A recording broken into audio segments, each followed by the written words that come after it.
Semuanya sebenarnya misinya sama dari Nabi Muhammad sampai nabi-nabi terdahulu sama. Mengingatkan manusia, Betul. jangan terlena dengan dunia. Selama-lamanya jangan ditukarkan kehidupan yang abadi dengan kehidupan yang semu sementara di dunia. Makan minyak wangi aja nih. Wangi-wangian wanita kecium laki-laki lain yang bukan mahramnya udah bagian dosa. Betul. Apalagi menampakkan.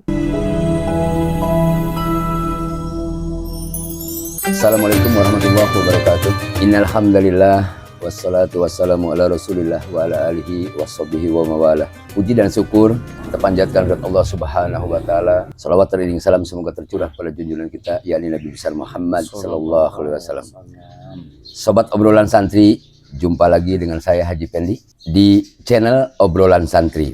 Kali ini dengan tema yang baru, tentunya arti santri. Narasumber obrolan kita hari ini yaitu Bapak Ustadz Sahnan Bolkiah yang alhamdulillah sudah ada di depan saya. Kita sapa dulu. Assalamualaikum Pak Ustadz. Apa kabar? Alhamdulillah, baik ya. Keluarga sehat Ustadz? Alhamdulillah. Alhamdulillah. Terima kasih sudah hadir.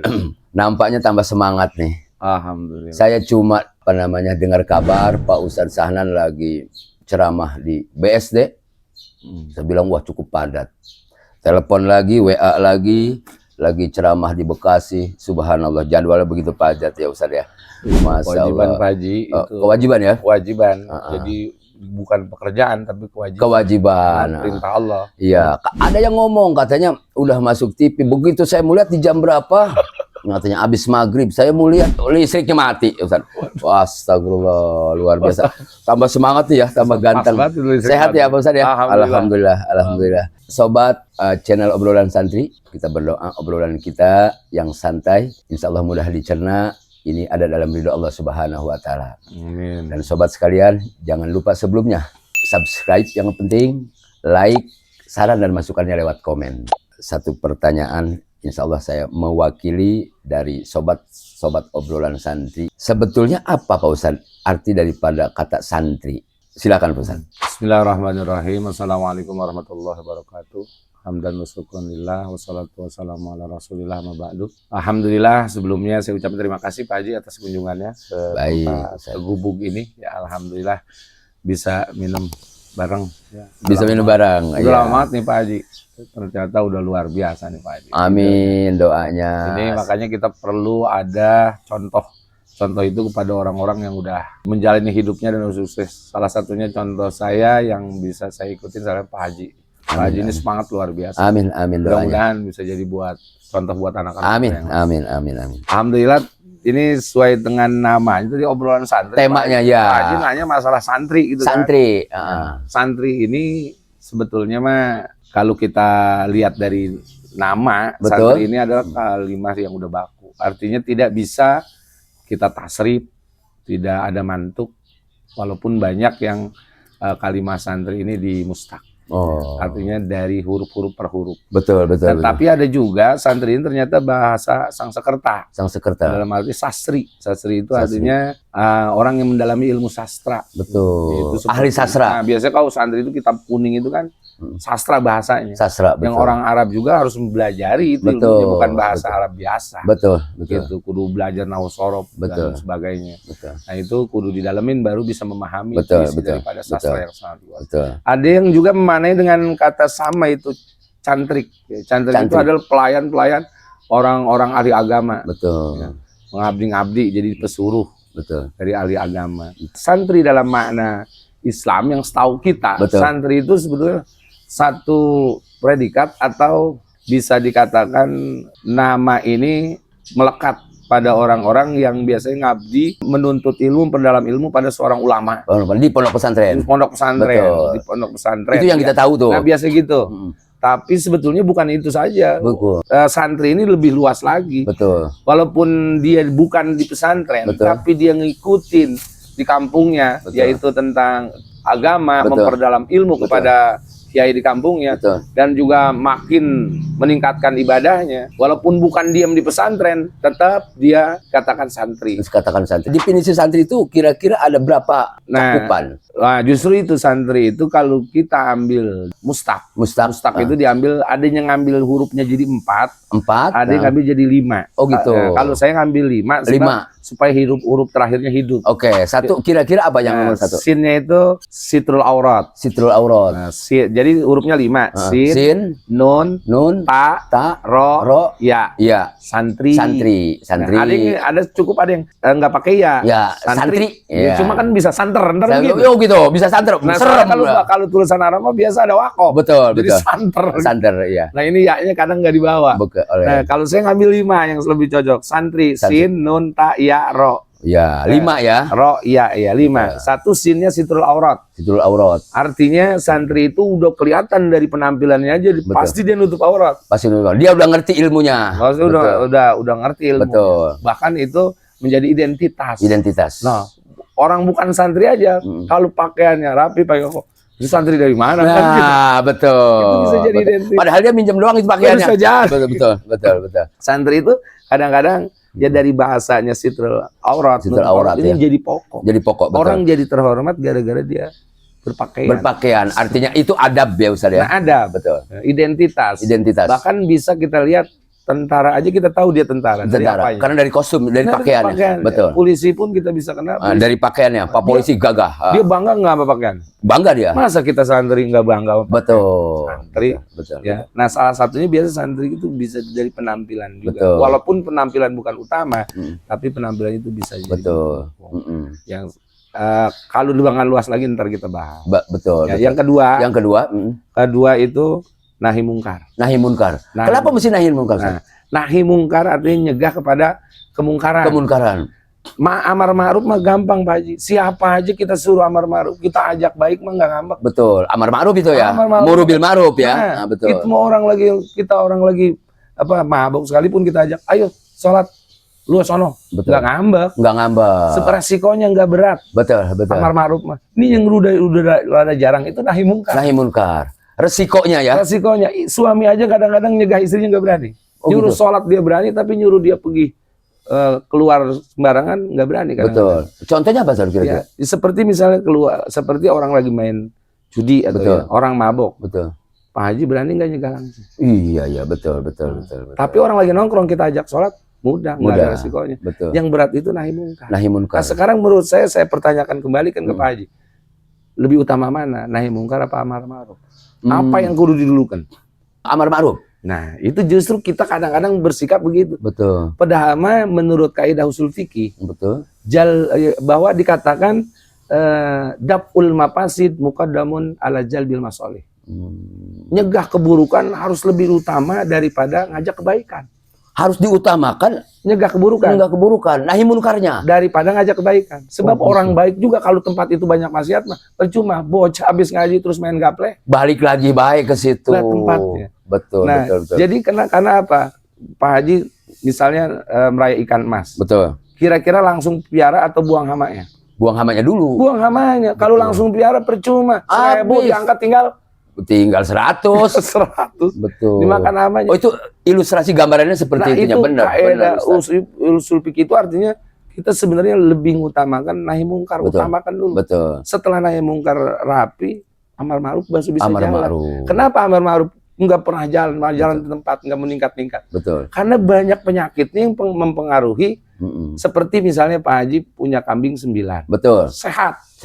Sama kambing gudig 1. Pak Haji campurkan tuh kambing gudig ke kambing sehat. Betul. Kira-kira saya tanya, yang sehat, yang gudig jadi sehat, apa yang sehat jadi gudig? Yang sehat jadi gudig. Otak sariawan. Iya. Mual yang sehat, mual yang gudig jadi sehat. Benar. Gambarannya seperti itu. Jadi artinya kita lebih kepada nahi munkar dulu. Makanya nahi munkar jarang yang berani. Betul. Kadang-kadang kiai ngeliat kemungkaran diem aja. Betul. Contohnya apa? Ya banyak. Kadang-kadang di sampingnya sendiri tempat maksiat dia nggak bisa buang. Karena orang kita suka toleran ya Ustaz ya. Nah, kadang-kadang keluarganya sendiri berpakaian seksi, dia nggak berani mencegah. Itu di keluarga sendiri. Nah, saya tanya sekarang terkait dengan aurat ya dan nahi munkar. Kira-kira nih mohon maaf Ustaz, ini kan obrolan Tan. Kalau Ustaz ngelihat wanita cantik, terus pakaiannya, auratnya ya keluarlah dari syar'i. Kira-kira Ustaz gimana Tan? Sini dalam aturan agama kan ada. Betul. Ya, bahwa sebetulnya jilbab dan pakaian muslim itu sebetulnya bukan budaya Arab. Bukan budaya Arab. Ini ada yang mengatakan budaya Arab itu. Kita mah orang Indonesia nggak usah pakaian kayak gitu.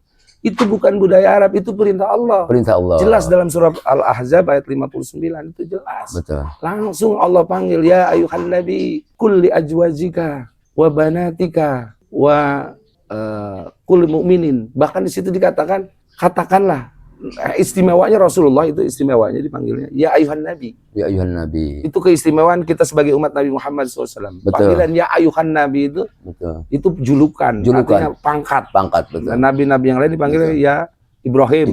Ufi bin Nazrika. Misalnya, atau ya Musa. Betul. Ya Isa. Tapi Nabi Muhammad nggak pernah dipanggil nabi. Betul. Ya Nabi, ya Rasulullah. Betul. Nah, itu kul li azwajika. Katakanlah kepada istri-istri kamu. Wa banatika, dan ke anak perempuan-perempuan kamu. Dan juga kepada siapa? Kepada seluruh perempuan-perempuan muslim. Betul. Agar mereka memanjangkan jilbabnya. Menutup seluruh anggota badannya. Sebab aurat laki-laki perempuan beda. Oh, beda ya? Beda. Betul. Kalau perempuan auratnya seluruh tubuhnya. Seluruh tubuh, aurat perempuan seluruh tubuh. Kecuali muka dan telapak tangan di dalam sholat. Dalam sholat. Nah, kalau laki-laki itu, betul, ya, dari pusar sampai dengkul. Awas jangan salah nyampaikan. Dari pusar sampai dengkul. Pak Haji sholat pakai kolor. Dengkul ketutup sampai pusar ketutup sampai dengkul. Cukup itu. Cukup aurat, ya. Tapi jangan salah nyampaikan soalnya aurat laki-laki mana? Dengkul dan pusar. Di sini ditutup, di sini ditutup. Ini nggak pakai. Kagak, ya itu bahaya. Bahaya. Ustadz Sahnan ini kelihatannya rada gitu ya, rada gagah, humoris. Artinya sangat betul-betul sangat friendly. Sedikit saya sampaikan, beliau adalah juga alumni Pondok Pesantren Salafi Mutoliul Palah, Grabag, Magelang, Kiai Ahmad. Beliau adalah alumni Pondok Pesantren Salafi Al-Hidayah, Buya Bustomi, Cisantri, Pandeglang, Banten. Pak Ustadz, kira-kira menurut saya pengalaman yang sering dilihat Pak Ustadz ketika ceramah kemana-mana, bagaimana Pak Ustadz aurat? Subhanallah. Tentang masalah berpakaian, ya alhamdulillah. Betul. Ya, kaum muslimin banyak yang udah menyadari itu. Banyak ya, alhamdulillah. Budaya, betul, tapi itu adalah perintah Allah. Perintah Allah, betul. Artinya aurat ini kan kehormatan. Kehormatan. Sebetulnya Allah itu sangat sayang kepada hamba-hambanya, sehingga dengan berpakaian rapi sebetulnya tujuannya supaya orang tadi lebih dikenal. Lebih dikenalnya mana, Pak? Wah, ini orang baik-baik. Betul. Dari pakaian bisa dilihat. Betul. Kemudian setelah itu juga untuk menyelamatkan mereka dari pelecehan. Betul. Dan sekarang kan pakaian suara Allah. Betul. Misalnya saya mau nanya ke Pak Haji. Pak Haji itu kalau ngelihat ada yang rapi, betul, tertutup, sama yang pakaian seksi, Pak Haji resep yang mana tuh? Resep yang seksi. Berarti Pak Haji sama saya. Oh, sama Pak Ustadz ya? Oh. Itu kan normal. Normal ya? Normal. Betul. Tapi kan kita mah Siznul Muminin, adunnya Siznul Muminin. Betul. Kita ini dijaga dengan terali, kudu dibatasi. Betul. Karena ada hukum ya. Nggak usah munafik. Betul. Siapapun. Ya. Betul. Saya rasa sama keindahan meresap. Betul. Ya. Tapi kan keindahan itu pada tempatnya. Betul. Seorang istri pasti keindahannya ditunjukkan kepada suaminya. Betul. Ketika dia tunjukkan kepada orang lain, dan orang lain sampai tertarik dan awan nafsunya terpancing, manusiawi. Nah, pakai minyak wangi aja. Wangi-wangian wanita kecium laki-laki lain yang bukan mahramnya udah bagian dosa. Betul. Apalagi menampakkan aurat yang tidak boleh tampak. Andai Ustadz di tengah jalan ketemu dengan wanita cantik gitu ya, kira-kira terus dia seksi, Ustadz mau merap apa mau melek? Jadi saya pernah nih. Betul. Ya, saya pernah naik motor Pak Haji. Betul. Kan ketika umat Islam itu kaum muslimin apalagi laki-laki, dosanya perempuan kan di mulut. Di mulut. Ya. Betul. Dosanya laki-laki di mata. Di mata. Makanya ada istilah mulut ember, mata keranjang. Mata keranjang. Ada mulut ember, ada mata keranjang. Sekarang saya tanya, mendingan ember, mendingan keranjang? Mendingan keranjang kali ya? Keranjang. Saya hebat-hebatnya ember, nggak bisa nampung keranjang. Oh benar. Tapi keranjang walaupun nggak bisa bawa, ember dikeranjangin. Oh ember dikeranjangin, betul. Situ udah punya, di keranjang udah ada berapa ember? Oh itu, betul pertanyaannya. Kayaknya 1 ember doang. Saya pernah betul jalannya. laki-laki itu ketika ngelihat aurat tidak sengaja, itu namanya ngelihat. Nah, justru kalau awal nikmatuka. Kalau nggak sengaja ya nikmatmu. Oh gitu. Wanajub rasani azabuka. Tapi ketika kamu lihat lagi maka itu dosa kamu. Betul. Nah, saya pernah naik motor nih. Harusnya kalau kita ngelihat kayak gitu, harusnya apa? Betul. Abdul basor, Pak. Palingkan wajah. Palingkan wajah. Meremkan mata. Betul. Saya waktu itu lagi naik motor. Iya. Ada bocah lagi nyemplak. Betul. Itu nyemplak Pak, kaosnya ke atas. Betul. Celananya ke bawah. Iya. Ya, saya ngelihat apa coba kira-kira? Masya Allah, Masya ya Allah. Allah. Kira-kira tuh menurut Pak Lurah saya merem apa melek tuh ngeliat? Merem kulinya Ustaz. Berarti Pak Lurah kejem. Kenapa? Ya, kalau saya merem nah terus ngegas. Iya. Saya lagi naik motor. Oh, berarti iya. saya jebret. Oh, nabrak Ustaz ya? Jelek banget beritanya. Ada Ustaz mati nabrak tunggir. Astagfirullah, betul. Artinya di sini Betul. tetap kewajiban kita memulai dari mana? Makanya ummahatukum, ajwajuka, wabanatuka. Pertama itu dulu. Betul. Artinya Nabi juga disuruh keluarganya dulu rapi. Keluarganya dulu, Nah, ya. setelah rapi, anak bininya udah pada rapi menutup aurat, baru kita mungkin bisa ngajak orang. Ngajak orang lain. Sekarang Pak Haji ngajak orang supaya rapi. Lah, sekarang anak sendiri buka aurat, Betul. kira-kira dibalikin nggak tuh? Dibalikin pasti. Nah, makanya mulai dari yang terdekat dulu, keluarga kita betul, dulu, betul. tuh baru kita. Lalu santri kebiasaan sehari-harinya bisa diceritakan singkat nggak Pak Ustadz? Gitu. Salah satunya kita makan, pas makan Pak, itu makan pakai apa?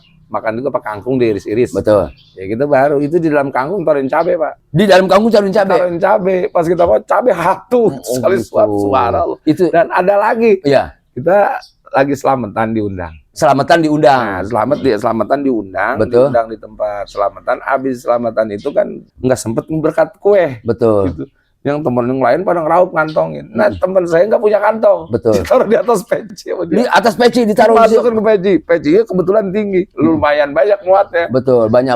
Habis itu keluar nyariin sendal tuh. Mm-mm. Pas nyariin sendal, itu pecinya jatuh, ngebluluk semuanya. Masya Allah. Itu berkatnya. Masya Habis Allah. Masya Allah jadi bahan tertawaan. Betul. Pak Haji, kalau saya tanya, kira-kira yang disebut nyesel itu duluan apa belakangan? Nyesel itu belakangan. Nyesel belakangan. Pak Haji pernah dengar nggak ada nyesel duluan? Nyesel duluan. Jarang saya dengar. Ada di santri menyesal duluan. Ada ya? Ada. Kita subuh-subuh mau ada acara juga nih. Betul. Habis sholat subuh masih rada gelap. Betul. Nah, karena acaranya itu di Kiai udah jalan dulu. Betul. Maka kita buru-buru. Teman saya dari belakang nyusul, pengen duluan dulu jalan. Betul. Pas duluan jalan dia tiba-tiba berhenti, Pak. Oh gitu. Berhenti kenapa itu berhenti? Ternyata subhanallah kakinya nyeblok di kotoran kebo. Kakinya nyeblok kotoran kebo karena dia pengen duluan. Betul. Akhirnya kata dia, nyesel gua duluan. Tuh. Oh ya jadi nyesel duluan. Nah, itu nyesel duluan. Akhirnya apa? Yang lain masih lambat. Aturan kan yang namanya nyesel itu ya, itu belakangan. Dia menyesal duluan ya. Benar. Itu kan dia nyesel duluan gitu. Baik. Ustadz itu pernah belanja ke pasar sama ibu istri katanya. Terus pulang itu istri ketinggalan sampai rumah. Apa benar itu Tan? Oh, kalau itu mah hoax kali itu. Oh, hoax ya gitu. Salah alamat. Oh, salah alamat. Bahasa saya kan. Oh, bukan ya. Atau bisa jadi saya udah lupa. Ah iya, bisa jadi. Kan itu istri ketinggalan kenapa? Karena lupa. Oh, karena lupa. Lah bisa jadi cerita itu saya lupa. Oh, ya ampun. Namanya juga lupa. Iya. Jadi udah lupa. Ya, udah lupa. Kira-kira. Lah sekarang apa? Ya saya juga berita kan tahu benar tahu enggak gitu loh. Karena saking buru-burunya barang. Bener. Dia ya ampun. Masya Allah. Pak Ustadz Sahnan Bolkiah. Kata Bolkiah itu gimana ceritanya? Bolkiah itu ada seorang Raja Brunei. Raja Brunei, Sultan Bolkiah. Hasanah Bolkiah. Betul. Lah guru akhirnya ngasih kesempatannya Sahnan. Kata lebih indah lagi taruhan Bolkiah. Oh gitu. Disematkan sampai sekarang. Alhamdulillah yang ngambil berkahnya orang beliau kan pemimpin yang adil juga kan. Amin. Ya kita setiap ada figur-figur baik ya bagusnya nggak jadi masalah. Nggak jadi masalah. Tafaulan. Betul, tafaulan ya. Cuma di sini Pak Haji saya ada satu hal yang saya ingin ditanyakan. Ini Pak Haji ini buat channel obrolan. Betul, santri. Ini sebenarnya mesti santri yang diajak ngobrol. Tidak juga Pak Ustadz. Tidak. Emang arti santri yang saya kan tadi saya udah artikan. Betul. Nah, arti santri yang di sini maksudnya santri apa di sini? Kalau di channel obrolan santri, kalimat santri di sini adalah obrolan santai penuh arti. Subhanallah. Oh iya. Yang konotasinya universal, tidak mesti harus guru dan kiai, tetapi ada punten, murid ustadz, jamaah ustadz, yang mungkin dia juga adalah samina wa atona kepada ustadz yang pernah diajarkan ilmu-ilmu, dia menerapkan dan mengimplementasikannya. insya Allah kita juga akan sambangi. Kita minta motivasi serta pendapatnya. Ya di sesi, jadi mereka ngisi supaya ada obrolan. Atau orang-orang yang berprestasi bisa bisa menyebarluaskan pengalamannya, ilmunya sehingga bisa ditiru gitu ya. Persis. Siapa aja deh. Siapa aja.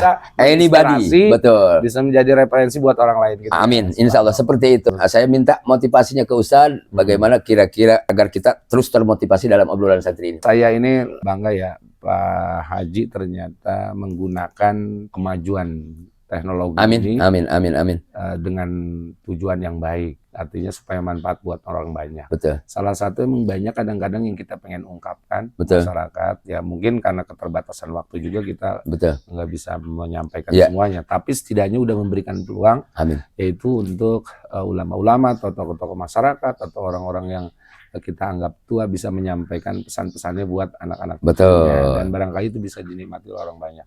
Karena sekarang banyak juga konten-konten yang tidak mendidik atau tidak mengedukasi, ya malah menimbulkan sesuatu yang tidak baik. Nah ini bagus untuk menjadi pengimbang gitu. Ini kan ada yang sampai ngatakan setan gepeng itu apa? Oh, setan gepeng yang ada di HP. Namanya setan gepeng katanya. Setan gepeng bilangnya mudah-mudahan berubah jadi malaikat gepeng. Malaikat gepeng, betul. Penuh kebenaran. Amin amin, luar biasa Ustaz. Betul.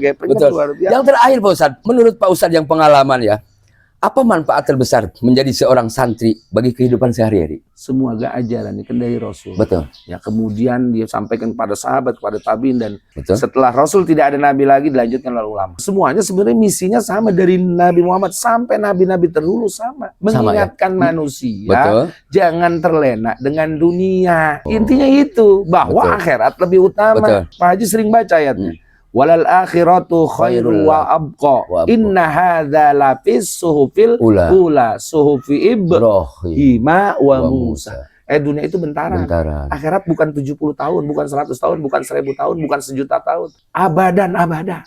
Selama-lamanya. Jangan ditukarkan kehidupan yang abadi dengan kehidupan yang semu sementara di dunia. Apa yang kita milik bakal ditinggalkan. Istri cantik banget ditinggalkan nggak? Tinggalkan. Suami ganteng banget kaya ditinggalkan nggak? Ditinggalkan. Padahal mah itu suaminya waktu bertemu malam pertama itu dia ngomong sama bininya. Apa dia bisikin? Pakai pantun segala. Gimana pantunnya? Kata-katanya begini. Sayangku, ubur-ubur sampingan dua. Cakep. Daun sirih bersusun tangkai. Cakep. Satu kubur kita berdua. Kalau perlu bersusun bangkai. Ledik. Bohong. Bohong ya? Lah kalau udah meninggal dewek-dewek. Kadang-kadang istrinya baru meninggal di situ udah nyariin yang layak, yang rada cakep. Aduh, baik.